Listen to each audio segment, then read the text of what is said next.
Welcome to Bloomberg Markets. I'm Scarlett Fu. We're just minutes away from an exclusive interview with New Jersey Governor Phil Murphy. But first, before we get to that, let's show you where you are in terms of the market action. It's rare that we actually lead with the Dow Jones Industrial Average, but that is where most of the price action is today, up 0.8%. There's also a bid here for small caps, with the Russell 2000 gaining 1 2/3%. Fairly modest moves in the Treasury space. You have the 10-year yield coming down almost 2 basis points. That 4.4% level, though, really acting as a magnet for the 10-year. And Bitcoin, just shy of $100,000 at $99,000 right now, continues to climb on optimism that a Trump White House will be pro-crypto. I want to move on now to our individual midday movers and bring in Abigail Doolittle. Abigail? Well, we have Super Microcomputer, Scarlett, up for yet another day. Take a look at this stock on the week, up 75%. Its best week ever, going back to 2007, since the company was public. And all of this having to do with a big relief rally. Now, there is a 20% bear short interest, so some of this could be those bears getting out on the possibility that the company may stay on the NASDAQ. We don't know that that's going to happen, but they did get a new auditor this week after losing their prior one, BDO USA. In addition, they filed the appropriate paperwork with NASDAQ to stay listed there and to make plans to file their delayed 10K. So investors clearly very relieved about this. And then let's take a look at today's big winner, and that is the Gap, off of the highs, but nonetheless still up 10.4%. They put up a good quarter, beating earnings, and of course the guide, the sales guide of up 2%. Not a huge growth number, Scarlett, but better than expected. Best day since May. All right, Abigail, thank you so much. That is a quick market check for the day. Now, we know big investors have been trimming their stakes in big tech names during the U.S. stock market's record run, and that is according to the latest 13F filings. And among those making those changes, Warren Buffett's Berkshire Hathaway, which cut its exposure in Apple by a quarter, or about a quarter. Nir Kaissar is a Bloomberg opinion columnist who covers markets, and he's also the founder of Unison Advisors, and he joins us now. Nir, it is always good to see you. When you look at the 13F for Berkshire Hathaway, Buffett trimmed Apple, he added Domino's, and your take on that is, sure, these are interesting, but it's a sideshow compared to the cash pile that Berkshire has accumulated. It's now $325 billion in cash. Why is this such an important tell? Hi, Scarlett. Thanks for having me. Yeah, I think even more important than the actual dollar number is the allocation to cash among Berkshire's assets. So what I did was I looked at the cash relative to total assets, going back as far as I could. And it's at a record high now. It's about 28%. That's the percentage of cash as a percentage of total assets of Berkshire. And the reason that's interesting is because if you look at Warren Buffett's history or Berkshire's history, what you see is a very consistent raising and lowering of the cash allocation that seems to fit very neatly with the market cycles. Now, he's not trying to time the market. He says himself that he can't time the market, and no one can, in my opinion. But what he is doing, it appears to me, is making very thoughtful allocation decisions about where he thinks the returns going forward are going to be highest. Obviously, he's not doing it necessarily on a market-wide basis because he's famously a stock picker, but he's still doing that calculation. And in general, the price of stocks tends to be heavily influenced by the price of the broader market. And so you have this neat dovetail of his cash allocations and what the market is doing. Obviously, his cash allocation going up when things get more expensive, right, and drawing down when things get cheaper. That is super interesting because people fixate on the absolute value of his cash holdings, which is always in the hundreds of billions. But you're saying that by looking at it in proportion, you get a better sense of what his thinking is in terms of where the market is headed rather than when the market is going to turn. In terms of his valuation gauges, when he decides that there's value to be had in the overall equity market, he looks at what the stock market values, relative value to GDP overall. What is the principle behind that? Well, it's interesting to think about because one thing to know is that in general, when markets are very cheap or very expensive, and I think about, I think you would say that this market is on the expensive side, all the valuation gauges tend to say the same thing. And why is that? And I think the reason is because it's price that drives the valuation more than fundamentals. So in other words, when you think about PE ratios or price to book ratios, or in Warren Buffett's case, the market cap to GDP ratio, what you have is the price of the market on top. and the fundamentals on the bottom, whether it's the economy or whether it's individual companies or market-wide or whatever it is. But because it's the price that moves the ratio more than the denominator, the fundamentals, it really doesn't matter what you use. What I would say is I don't think there's anything special about the market cap to GDP ratio. What I would say is that the reason GDP, I think, is useful for Buffett is that GDP tends to be a relatively stable denominator. It's a relatively stable fundamental, and it allows the price to express the changes in the valuation, which is ultimately what you want. It's very similar to, for example, the CAPE ratio, the cyclically adjusted PE ratio. The magic of it is that by taking a 10-year trailing average of earnings, you have a very stable denominator, and it allows the price in the numerator to drive the valuation. I see. So going back to that idea of looking at cash as a percentage of Berkshire's assets overall, in retrospect, when you look back, has Warren Buffett been wrong when he's raised or lowered his cash allocation? You know, he's been directionally right, although it also does show that his timing is not perfect because he, like I said, he can't call market turns, and he admits that he can't call market turns. For example, during the dot-com run-up, he did add to his cash allocation in the late 1990s, but he saw some buying opportunities in 1999 and lowered that cash allocation. Of course, the bust came a year later, and I'm sure, in his quiet moments, he wishes he had more cash laying around in 2000 when the bust actually came. But presumably he did deals that were attractive for him. He also ran up his cash allocation in the run-up to the financial crisis in the 2000s.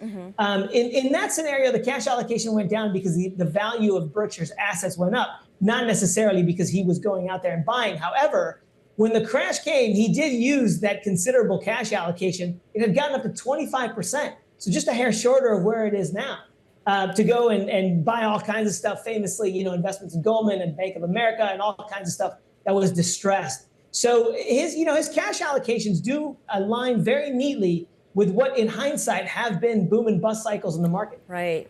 And that is his secret formula. Nir, always appreciate it. Nir Kaissar is founder of Unison Advisors, and he's a Bloomberg opinion columnist. And you think about the $325 billion that Berkshire has built up in its cash hoard. He's been itching to, fire his elephant gun, when he's looking for some kind of big acquisition or big investment. So we'll continue to keep an eye on that.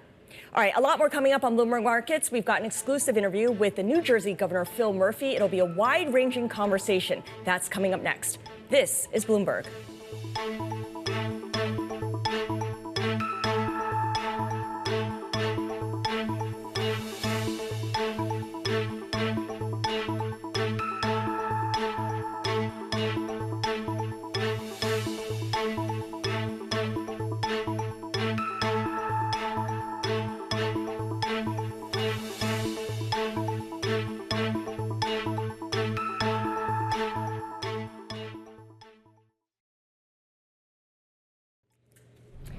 I'm Scarlett Fu, and I want to welcome our Bloomberg Television, radio, and YouTube audiences for a special interview. And here with me is my Bloomberg Close co-anchor, Romaine Bostick. And we are pleased to be sitting down with New Jersey Governor Phil Murphy here at our global headquarters in New York City. Governor Murphy, I want to start with a topic that hits close to home, which is congestion pricing in Manhattan. Last week, the MTA approved a revised plan to charge drivers $9 to enter much of the city versus the original $15. You oppose both versions and are fighting it out in court. Are you seeking an emergency ruling to halt implementation? Do you think that you'll be able to stop this? I can't speak for the judge who's adjudicating here, but we're going to try like heck. It's not that, listen, I think we've got the strongest environmental record of any state in America over the past 7 years. I'm proud of that. We're not against lowering pollution. We're for that. But there's a time, there's a place, there's a deal that works for New Jersey commuters and ones that don't. And this displaces the pollution to New Jersey. It doesn't get rid of it. It's an enormous burden financially on our commuters. And lastly, none of the money comes back on our side of the Hudson, where we've also got transit fiscal challenges. Right. So with all due respect to the MTA, we want them to solve their problem within the four walls of the MTA, just like we have with NJ Transit in New Jersey. And perhaps when the gateway tunnels are finished and you've got 4 tunnels with rail tracks as opposed to 2, or when the Port Authority bus terminal is finished, the new one, which we've got both going at long last, there's a time and a place perhaps, but not now. Okay, I'm going to follow up on a bunch of those questions. But first of all, when it comes to congestion pricing, you have said that you're open to a form of it. What would that plan need to look like for it to gain your support? I don't have the parameters of it, but it would need to be a reasonable price, discounts that make sense, an amount of money that comes back to Jersey, and a timetable that allows our commuters to look at what their options are. I think that's a reasonable. By the way, what we've asked the federal judge is we're not asking for the moon. We're asking that he force the federal administration to do an environmental impact study, and we'll live with the results of that. Have you had conversations specifically with the governor of New York, Kathy Hochul, as well as the mayor of New York about those issues? And if so, what was their response? So we've got the good news is we start in a very good place with our relationship with both Eric Adams and Kathy Hochul, and we do an enormous amount with both the city and the state together. Yes, we've spoken person to person, team to team, and this has been a multi-year process. And our ask has always been, let's do an environmental impact study, and at the same time, let's get at the table together. And while that's playing itself out, let's talk about what the contours could be of a deal that we could all live with. But this congestion pricing plan is more than just about the environment. It's obviously to alleviate congestion as well. The idea that there are just a lot of folks coming into the city that, at least certain people think, maybe shouldn't, or they should take public transit into the city. If you don't have the congestion pricing, what is the solution to alleviate the traffic conditions? So let me say first and foremost, and the MTA wrote this themselves, the number one objective here is to solve their fiscal hole. They've said that themselves. That's it. Don't take my word for it. While congestion and lowering pollution is a noble objective, and it's certainly one of their objectives, the number one objective is to solve their fiscal hole. We've got the same challenge at NJ Transit. We've chosen to solve our problems within the four walls of New Jersey. We put in a corporate transit fee while New Jersey Transit takes a few years to get back on their fiscal feet, which it will take. All the big transit systems, by the way, in the country are going through a similar reality. We've found a fee, which we don't do lightly, that will allow a bridge to a better fiscal future for them. I don't know what the alternative is for the MTA, but I strongly would like to encourage them to pursue other avenues. As for New York City, we root for New York City. Its success in so many respects is our success. I don't know why, for the life of us, when people are working from home, we're still digging out from a pandemic, why New York City would want fewer people in New York City than more, but that's not my domain. Let's go back to New Jersey Transit, which you've mentioned a couple of times. Commuters who rely on it, very frustrated by the breakdowns, especially this past summer. You've pledged to fix the system, even if it kills you. I'm still here. I'm still alive. You're still alive. You've mentioned this business tax, perhaps, to support NJT. You've also raised fares not so long ago. How much of this is simply a funding problem versus something bigger? Well, it ultimately will be a big funding problem if we did not find the solutions, and we have found the solutions, which are multi-year. We did not raise fares for 6 years, longest stretch of fares not being raised ever in New Jersey Transit. We just finally raised them this year. We put in place this corporate transit fee. I'm not making an excuse for what we're calling the summer of hell. It was unacceptable to commuters. It was unacceptable to me, period. In fact, we put a free week at the end of the summer just as a tip of the cap to the fact that it was a miserable summer. But if you look at the mess we inherited when we first got into office almost 7 years ago, NJ Transit has made a lot of progress on-time performance, safety, customer satisfaction.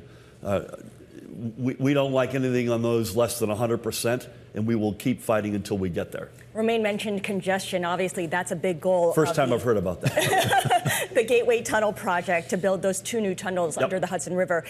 Donald Trump halted federal funding during his first term. He stalled it, basically. How concerned are you that these funds will be stalled once again or held up or pulled during the second Trump administration? So first of all, the funds are obligated, and that's a word with heavy definition around federal funding. So that's as close to cement as you get.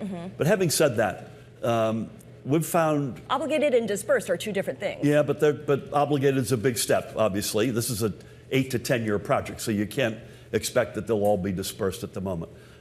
Having said that, a big part of the project is the Portal North Bridge, greenlit by Donald Trump as president in June of 2020. I spoke to him last week. That bridge is going to be complete next year, on time and under budget. I asked him if he'd come up and cut the ribbon with me. I don't want to speak for the president, but privately he said he'd very much like to do that. I think he's somebody who understands this region and understands how important infrastructure and moving people and stuff around is. So I'm at this moment with a high degree of confidence.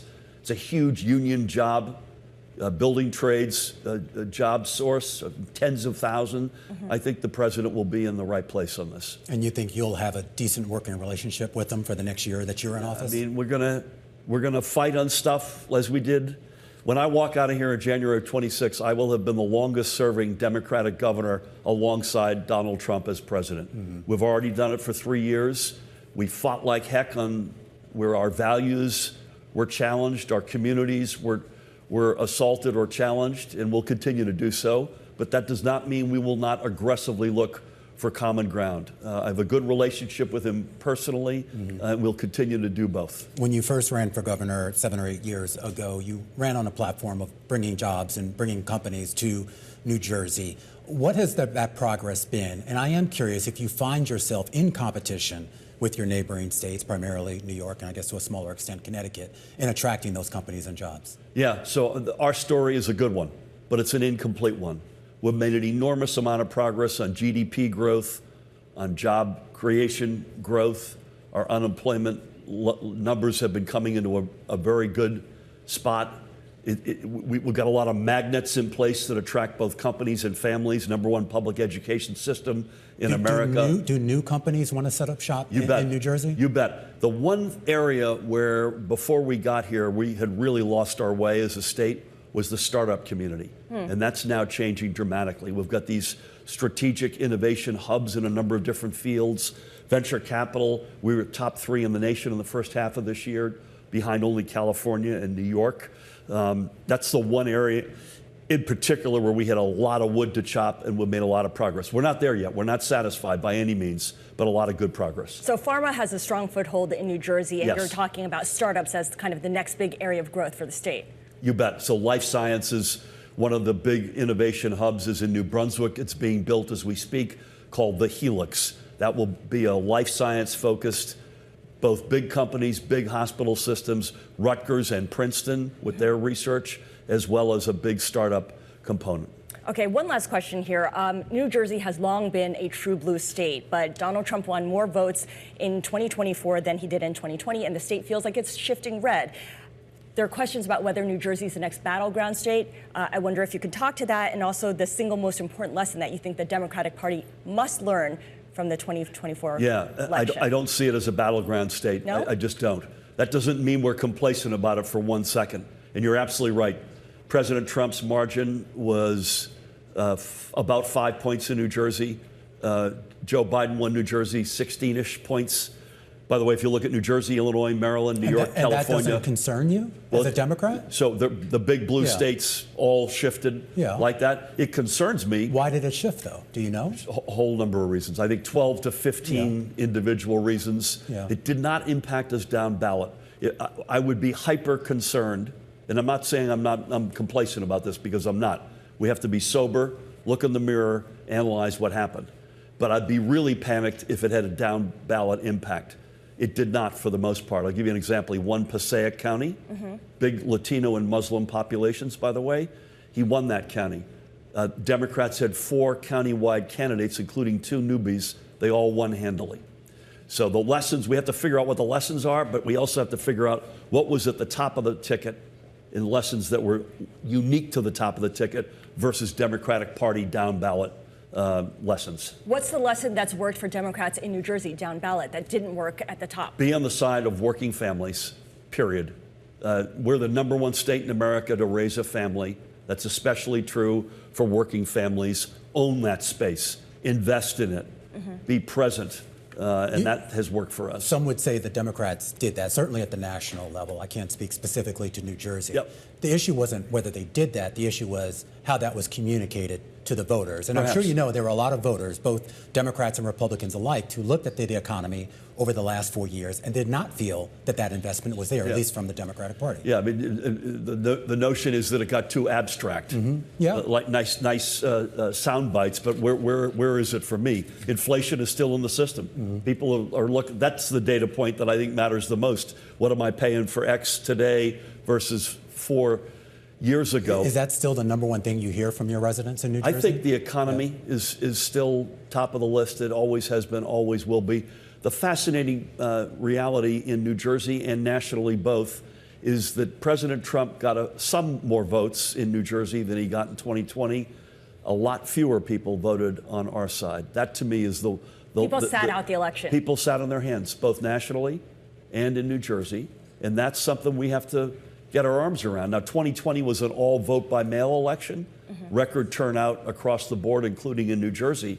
But that's, to me, the big sobering. Why did you stay home?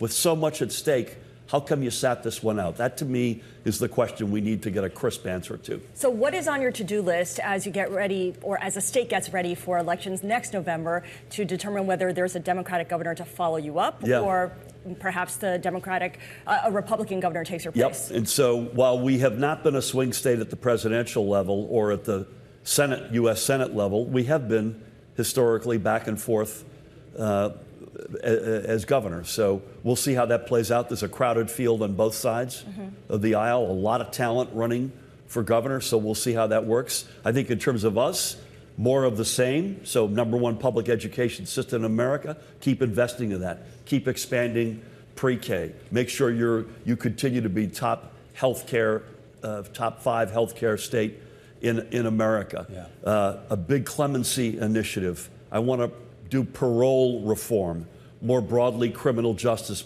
reform. We got elected to grow the economy, but also to make it a fairer economy, address those inequities. We'll continue to do a lot of that. You only have about 1 year left in office. 14 months. So I assume you're going to be involved in politics post your gubernatorial run? I have no idea. No? I have no idea. All right. It sounds like it. Based on that laundry public list of service. things. Public service is something that I was an ambassador. It's something that that's important to me, and the job of a lifetime has been governor of New Jersey. So I love doing what I can do to serve the public. Phil Murphy, thank you so much. We've been speaking with New Jersey Governor Phil Murphy, and of course, here with me is Romaine Bostic, my co-anchor from Bloomberg's The Close. Your favorite co-anchor.